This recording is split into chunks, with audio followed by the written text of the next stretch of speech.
In his book, David and Goliath, Malcolm Gladwell tells the story of how David, the son of Jesse of the children of Israel, an underdog, easily wins the fight against the big and tall Philistine called Goliath. Malcolm Gladwell indeed has with this set up a new way of looking at underdogs. The Philistine army had gathered for war against Israel. The two armies faced each other, ready for battle on opposite sides of a steep valley. Goliath, the Philistine giant, measured over 9 feet tall and wore full armor. He came out each day for 40 days, mocking and challenging the Israelites to fight. Saul, the king of Israel, and his whole army were literally cowed and terrified by Goliath. One day, David, the youngest son of Jesse, was sent to the battle lines by his father to bring back news of his brothers. While there, David heard Goliath speaking pompous words against the children of Israel. Where is your faith? Where is your God? He also saw the great fear that consumed the men of Israel. So David responded, "Who is this uncircumcised Philistine that he should defy the armies of God?"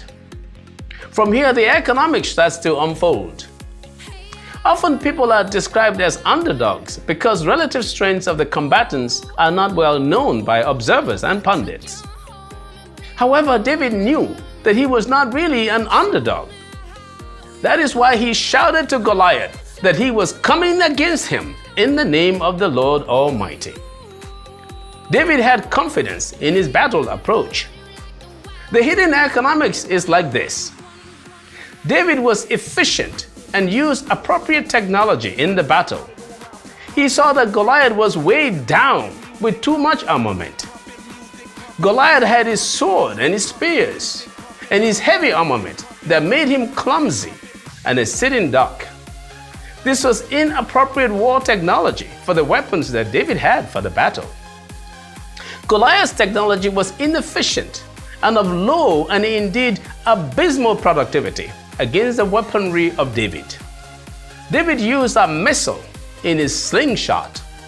Goliath was waiting for David to come to him, but David had other ideas unknown to Goliath and even to the children of Israel. Economics is the study of choices and results. Goliath, upon seeing that David did not come to him, should have explored other choices, but he did not.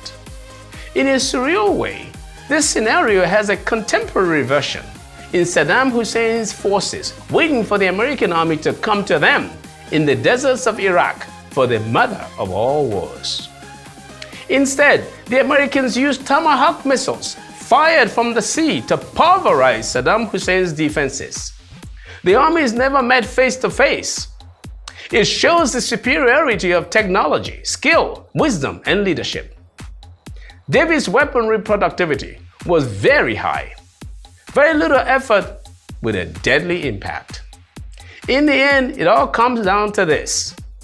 David had employed skill, appropriate technology, efficiency, and high productivity compared to Goliath. So sometimes, what makes you an underdog can fool your dominant opponent to fail to explore any hidden superiority you may actually have. Everybody has his Goliath. Every community has its Goliath. With the appropriate approach, passion, and commitment, you, the underdog, can actually win. Our economics you can use.